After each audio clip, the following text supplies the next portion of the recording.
Hello students, welcome again to this channel English at your fingertips। Students, आज हम UP board के class 12 के English pros के 6 chapter को एक्सप्लेन करेंगे। चैप्टर का नाम है वुमेन्स एजुकेशन। वुमेन्स एजुकेशन का मतलब हुआ महिलाओं की शिक्षा। Students, writer of the lesson, author of the lesson है डॉक्टर सर्वपल्ली राधाकृष्णन। डॉक्टर सर्वपल्ली राधाकृष्णन का जन्म 5 सितंबर 1888 को हुआ था और ये वही डॉक्टर सर्वपल्ली राधाकृष्णन हैं जिनके जन्मदिन को आप सभी लोग टीचर्स डे के रूप में मनाते हैं, क्योंकि डॉक्टर सर्वपल्ली राधाकृष्णन इंडिया के फर्स्ट रिकॉग्नाइज्ड टीचर हैं। डॉक्टर राधाकृष्णन एक महान विद्वान हुए हैं, दार्शनिक हुए हैं और भारत के महान राजनीतिज्ञ हुए हैं। प्रथम अध्यापक के रूप में इनको क्यों मान्यता प्राप्त है? क्योंकि कलकत्ता यूनिवर्सिटी में इन्होंने प्रोफेसर ऑफ फिलॉसफी के रूप में कार्य किया है। ऑक्सफोर्ड यूनिवर्सिटी में इन्होंने professor of eastern religion and ethics के रूप में काम किया है। बनारस हिंदू विश्वविद्यालय के वाइस चांसलर रहे हैं। जहाँ तक राजनीति की बात आती है तो यूएसएसआर के 1962 से लेकर के 1967 तक एम्बेसडर रहे हैं और प्रेसिडेंट ऑफ इंडिया भी रहे हैं। महान विद्वान थे, तो कई सारी इनकी रचनाएं हैं, कई सारी किताबें हैं, कई सारी जो इनके क्लासिक्स हैं, उनमें जो कुछ इम्पोर्टेंट मैं आपको मेन जो बता रहा हूँ पब्लिकेशंस, वो कौन कौन से हैं? Indian philosophy, Hindu views of life, eastern religion and western thought, बहुत अच्छी बुक है इनकी है, eastern religion and western thought, और फिलोसफी ऑफ उपनिषद। ये कुछ बहुत अच्छी इनके जो हैं क्लासिक्स हैं।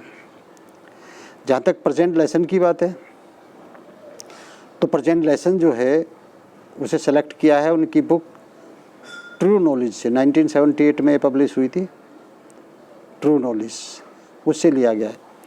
जो चैप्टर है आपका, इस चैप्टर में राइटर ने स्पेशल एम्फासिस किया है वुमेन एजुकेशन।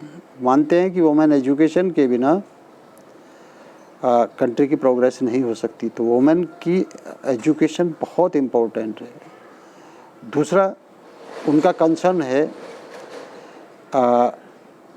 एजुकेशन सिस्टम को लेकर के कि एजुकेशन सिस्टम जो इंडिया में जिस तरह का सिस्टम है उस सिस्टम से वो कहीं ना कहीं सेटिस्फाइड नहीं है। अब वो चाहते हैं कि एजुकेशन सिस्टम में कुछ चेंज आना चाहिए और वो क्या उद्देश्य होने चाहिए एजुकेशन के, वो सारी चीज़ें इसमें वो एक्सप्लेन करते हैं। तो आइए स्टूडेंट्स देखते हैं one by one paragraph wise. First paragraph, you are living in an age when there are great opportunity for women in social work. Writer कहता है कि आप एक ऐसे युग में रह रहे हैं, you are living in an age, आप एक ऐसे युग में रह रहे हैं when there are great opportunities. Opportunities means अवसर फॉर वुमेन, महिलाओं के लिए, इन सोशल वर्क, सामाजिक कार्यों में, public life and administration. Author कहता है कि आप एक ऐसे युग में रह रहे हैं जिसमें महिलाओं के लिए सामाजिक, लोक सेवा और प्रशासन में ग्रेट अपॉर्चुनिटीज़ हैं, असीम संभावनाएं हैं। सोसाइटी रिक्वायर्स, समाज को आवश्यकता है, वुमेन ऑफ डिसिप्लिन माइंड, अनुशासित मस्तिष्क की महिलाओं की, एंड डिस्टेन मीन्स होता है संयमित और मैनर्स मीन्स होता है आचरण। समाज को अनुशासित मस्तिष्क और संयमित आचरण की महिलाओं की आवश्यकता है।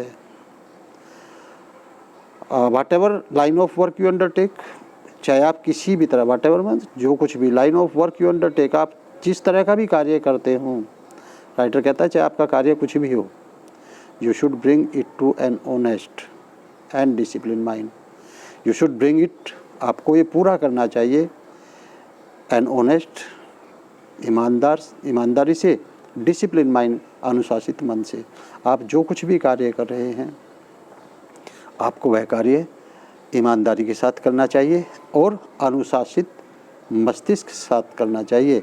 यू विल देन, यदि आप ऐसा करेंगे, किससे, ईमानदारी से कार्य करेंगे, अनुशासित मस्तिष्क के कार्य करेंगे, तो यू विल देन सक्सीड, तो तुम्हें सफलता प्राप्त होगी। And have the Joy of your work, और जो कार्य आपने किया है, जो कार्य आप कर रहे हैं, उस कार्य को करने का आनंद भी आपको प्राप्त होगा। तो आप जो भी कार्य करें आपको ईमानदारी से करना चाहिए, अनुशासित मन से करना चाहिए। और जब आप ईमानदारी से और अनुशासित मन से किसी कार्य को करते हैं तो आपको सफलता भी प्राप्त होती है और उस कार्य को करने का आनंद भी प्राप्त होता है। इसलिए आपको दोनों चीज़ों का ध्यान रखना चाहिए, अनुशासित मस्तिष्क से भी काम करना चाहिए, ईमानदारी से भी करना है। Next paragraph, actually in our countries, लेकिन वास्तव में क्या कहता है, हमारे देश में एजुकेशन, शिक्षा, as far as girls education is concern, जहाँ तक महिलाओं की शिक्षा की आवश्यकता है, जहाँ तक लड़कियों की शिक्षा की आवश्यकता है, क्या कहता है, हमारे यहाँ शिक्षा, हमारे देश में शिक्षा जहाँ तक लड़कियों की शिक्षा की आवश्यकता है, is not wide spread enough, वो पर्याप्त फैली हुई नहीं है। वाइड स्प्रेड मीन्स विस्तृत, फैली हुई, इनफ पर्याप्त, वो पर्याप्त फैली हुई नहीं है। इसका मतलब क्या है कि इंटीरियर में यदि आप जाएंगे तो वहाँ स्कूल्स कॉलेजेस नहीं हैं। राइटर का कंसर्न है कि हमारे यहाँ जो एजुकेशन है, विशेष रूप से लड़कियों की शिक्षा, वो भी वाइड स्प्रेड होनी चाहिए, यानी जहाँ भी लड़कियाँ हैं और जहाँ भी महिलाएं एजुकेशन लेना चाहें उनको वो एजुकेशन वहाँ पर सुलभ होनी चाहिए। इसलिए क्या कहता है, सो एवरी इंस्टीट्यूशन, इसलिए प्रत्येक संस्था विच कंट्रीब्यूट्स, जो योगदान देती है to the education of girls, लड़कियों की शिक्षा में, इसलिए वह प्रत्येक संस्था जो लड़की की शिक्षा में अपना योगदान देती है, इज़ वर्थी ऑफ रिकॉग्निशन, वो मान्यता दिए जाने के योग्य है। एंड एनकरेजमेंट मीन्स प्रोत्साहन, इसलिए प्रत्येक वह संस्था जो लड़कियों की शिक्षा में अपना योगदान देती है वो मान्यता प्रदान किए जाने के योग्य है और प्रोत्साहित किए जाने के योग्य है। राइटर कहता है, but I am anxious that the kind of education that is imparted must not only be broad but should also be deep.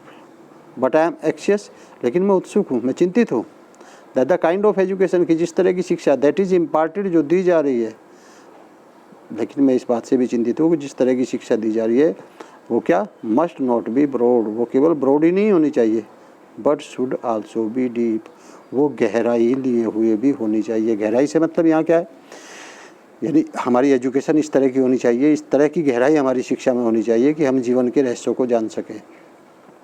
यदि हमारी शिक्षा जीवन के रहस्यों को जानने में योगदान नहीं देती है तो इसका मतलब हमारी शिक्षा की गहराई में कमी है।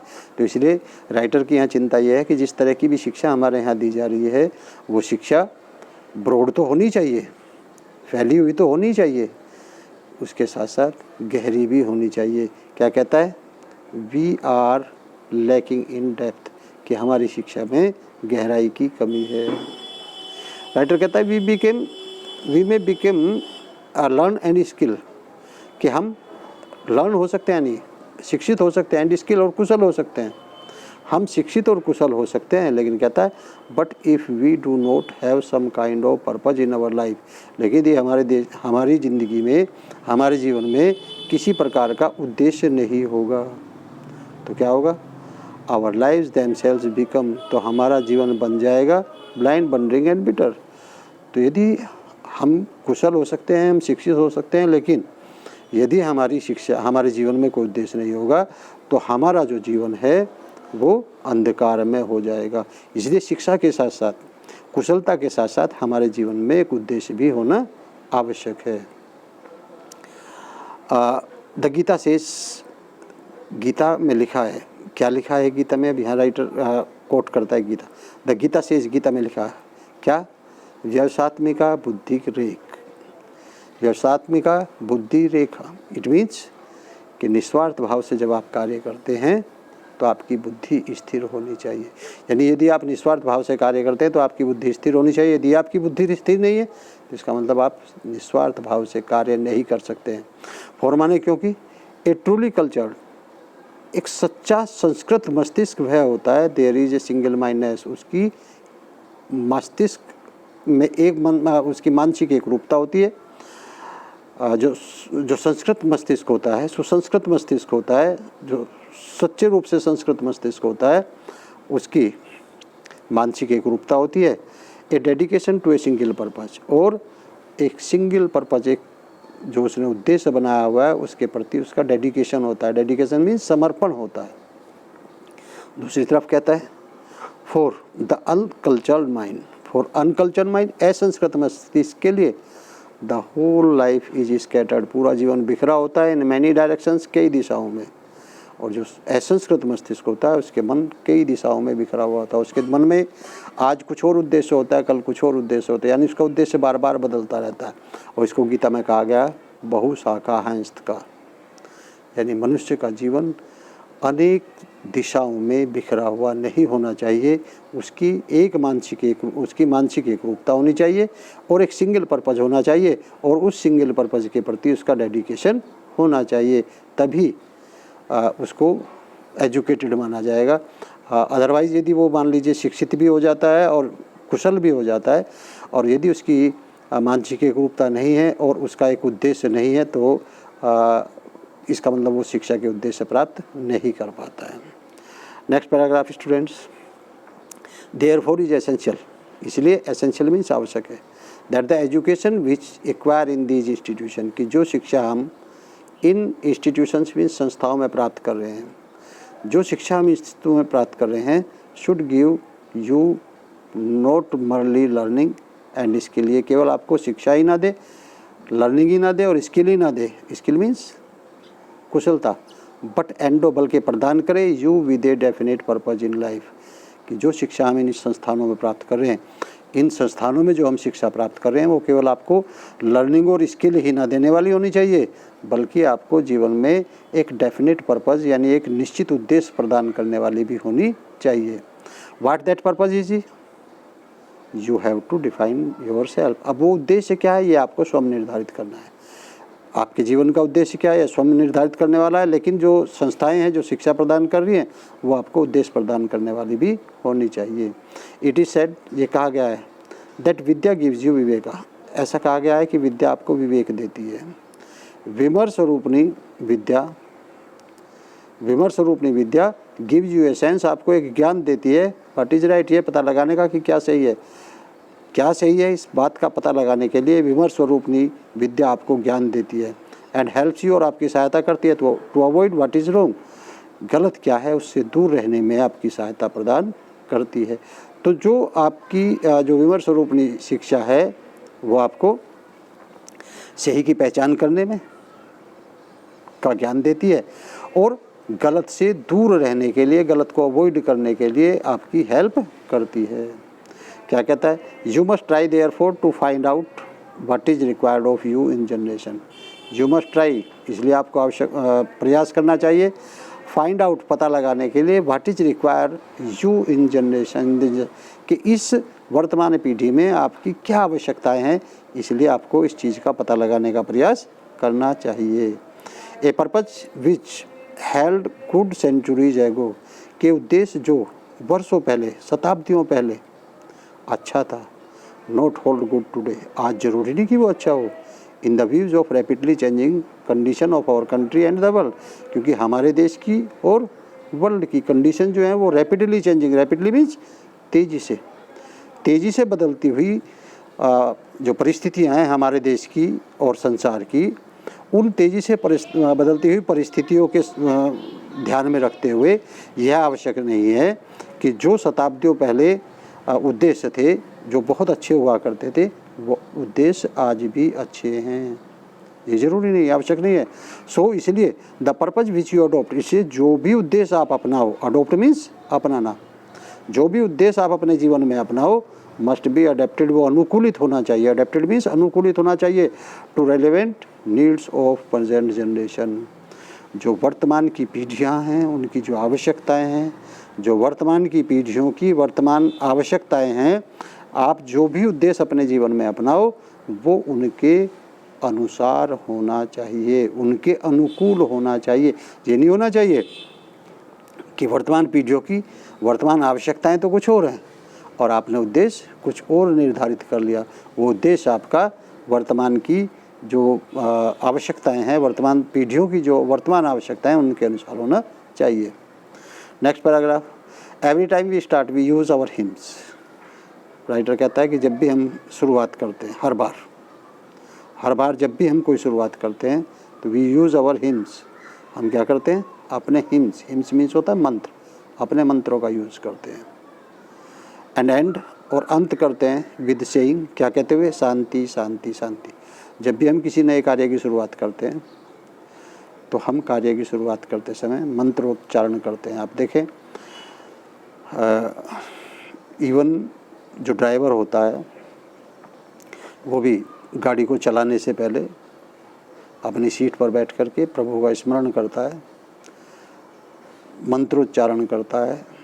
मंत्रोच्चारण नहीं करता तो प्रभु का स्मरण अवश्य करता है। इवन जो फार्मर होता है, जब वो हल चलाता है तब वो अपने बैलों को कहता है ले राम का नाम। मैं ऐसा इसलिए जानता हूँ क्योंकि मैं एक फार्मर फैमिली से बिलोंग करता हूँ, तो इसलिए अब देखिए वो हिम्स क्या है, क्या हो सकते हैं, जो भी हो, लेकिन जब भी हम स्टार्टिंग करते हैं, कोई शुरुआत करते हैं तो हम अपने हिम्स का प्रयोग करते हैं, और जब अंत करते हैं तो हम शांति शांति शांति कह करके शांति पाठ से उसका अंत करते हैं। नेक्स्ट कहता है the teacher and the peoples, गुरु और शिष्य आर एक्सपेक्टेड, उनसे अपेक्षा की जाती है to avoid hating each other, कि वो एक दूसरे को घृणा करने से बचे। यानी यदि गुरु और शिष्य के बीच में घृणा के लिए कोई स्थान नहीं है। यदि गुरु और शिष्य आपस में एक दूसरे से घृणा करते हैं, इसका मतलब क्या हुआ, इसका मतलब ये तो फिर पराकाष्ठा हो जाएगी पतन की। इसलिए गुरु और शिष्य को एक दूसरे से घृणा करने से बचना चाहिए। बहुत इम्पोर्टेंट पैराग्राफ स्टूडेंट्स, एक्सप्लेनेशन के लिए भी और कॉम्प्रिहेंशन के लिए भी। कॉम्पैशन, दया is the quality which is more characteristic of woman than of man. Compassion means होती है सहानुभूति, सहानुभूति या आप क्या कह सकते हैं इसको, दया कह सकते हैं। दया और कंपैशन एक ही चीज़ होती है, लेकिन हम कंपैशन को यहाँ सहानुभूति भी कह सकते हैं, जिससे कि हमारे पास एक वर्ड के दो मीनिंग हो जाएं। तो कंपैशन मीन्स दया और दया मीन्स भी दया। तो सहानुभूति और दया is the quality which is more characteristic of woman. दया और सहानुभूति वे गुण हैं जो वुमेन के अधिक कैरेक्टरिस्टिक मानी जाती हैं, विशेषताएं मानी जाती हैं। किससे, किससे, पुरुष से। यानी कंपैशन और दया पुरुष की अपेक्षा महिलाओं के अधिक, women than of man, women than of man. Compassion सहानुभूति और दया इज़ द क्वालिटी, वो गुण है, मोर कैरेक्टरिस्टिक, जो अधिक कैरेक्टरिस्टिक होती हैं वुमेन देन ऑफ मैन, पुरुष से अधिक महिलाओं की विशेषता मानी जाती हैं। I read recently a book, मैंने हाल ही में एक पुस्तक पढ़ी है, विच स्पीक्स अबाउट, जिसमें लिखा है decline of womanhood. Womanhood means स्त्रीत्व, डिक्लाइन मीन्स कमी। मैंने हाल ही में एक पुस्तक पढ़ी है जिसमें लिखा है कि महिलाओं के स्त्रीत्व में कुछ कमी आई है। एंड सेज, और क्या लिखा है, दैट दिस इज बिकॉज, कि ऐसा इसलिए होता है, there is a decline in compassion. महिलाओं के स्त्रीत्व में यदि कमी आई है तो उसका कारण राइटर बताता है, उसका कारण इसलिए, ऐसा इसलिए हुआ क्योंकि उनके दया में कमी आई है, उनके अंदर सहानुभूति में कमी आई। अब यदि सहानुभूति में कमी आई है, महिलाओं की अंदर यदि दया में कमी हुई है, महिलाओं के अंदर यदि सहानुभूति में कमी हुई है, तो उनके स्त्रीत्व में भी कमी हुई है, क्योंकि महिलाओं का जो आभूषण होता है वो सहानुभूति और दया महिलाओं का अधिक आभूषण होते हैं पुरुषों की अपेक्षा। इन अदर वर्ड्स, दूसरे शब्दों में, the natural quality of women is compassion. दूसरे शब्दों में कहता है राइटर कि महिलाओं का स्वाभाविक गुण दया होता है। दया और सहानुभूति महिलाओं के स्वाभाविक गुण होते हैं। If you do not have compassion, यदि आपके अंदर दया नहीं है, यू आर नॉट ह्यूमन, तो आप मनुष्य नहीं हैं। यदि आपके अंदर दया नहीं है, यदि आपके अंदर सहानुभूति नहीं है, तो आप मनुष्य नहीं हैं। It is therefore essential, इसलिए यह आवश्यक है, टू एवरी ह्यूमन बीइंग, प्रत्येक मनुष्य के लिए, टू डेवलप, कि वो विकसित कर ले, द क्वालिटी ऑफ कंसिडरेटनेस। इसलिए आवश्यक है, यह आवश्यक है प्रत्येक व्यक्ति के लिए कि वो अपने अंदर कंसिडरेटनेस, काइंडनेस और कंपैशन, वो अपने अंदर सहानुभूति और दया विकसित कर ले। क्यों? क्योंकि the natural quality of women is compassion. Compassion, kindness, considerateness, ये मनुष्य के स्वाभाविक गुण होते हैं। इसलिए आवश्यक है जिनके अंदर ये गुण नहीं हैं वो इन गुणों को विकसित कर ले। क्योंकि क्या कहता है राइटर? विदाउट दीज क्वालिटीज़, बिना इन गुणों के वी आर ओनली एनिमल्स, हम केवल क्या हैं? पशु हैं। यदि हमारे अंदर ये गुण नहीं है तो वी आर ह्यूमन एनिमल्स, हम मनुष्य के रूप में केवल क्या हैं? पशु हैं, नर पशु, जिसको हम क्या कह सकते हैं? नर पशु, नॉट मोर देन दैट, उससे अधिक कुछ नहीं। स्टूडेंट्स, मैंने 6th 7th 8th में संस्कृत में पढ़ा था, ये शना विद्या गुणों न दानम तपो न ध्यानम। तो यानी जिनके अंदर ये गुण नहीं होते वो मनुष्य रूपेण मृगास चरंती, वो मनुष्य के रूप में पृथ्वी पर मृग के समान चरने वाले होते हैं, अर्थात मनुष्य के रूप में पशु होते हैं। और यही चीज़ यहाँ किसने कही है? डॉक्टर सर्वपल्ली राधाकृष्णन ने कही है कि यदि आपके अंदर दया नहीं है, आपके अंदर सहानुभूति नहीं है, तो आप केवल क्या हैं? नर पशु हैं, इससे अधिक कुछ नहीं है। मनुष्य के रूप में आप पशु से अधिक कुछ नहीं है। इसलिए यदि आपके अंदर दया नहीं है तो आपको अपने अंदर सहानुभूति और दया को विकसित कर लेना चाहिए। स्टूडेंट्स, इस चैप्टर का पार्ट फर्स्ट यहीं समाप्त हो जाता है। इसका सेकंड पार्ट जो है मेरी नेक्स्ट वीडियो में होगा। आप लोगों ने यदि मेरे चैनल को अभी सब्सक्राइब नहीं किया तो प्लीज़ इसे सब्सक्राइब करें और लाइक और शेयर करना ना भूलें। अपने साथियों को भी शेयर करें अधिक से अधिक, ताकि उनको भी मेरी वीडियोज़ का फ़ायदा पहुँचे, उन्हें भी लाभ पहुँचना ज़रूरी है। इसलिए लाइक, शेयर और सब्सक्राइब अवश्य करें। मिलते हैं इसका पार्ट सेकंड लेकर के, नेक्स्ट वीडियो में आते हैं। तब तक के लिए बाय, थैंक यू स्टूडेंट्स।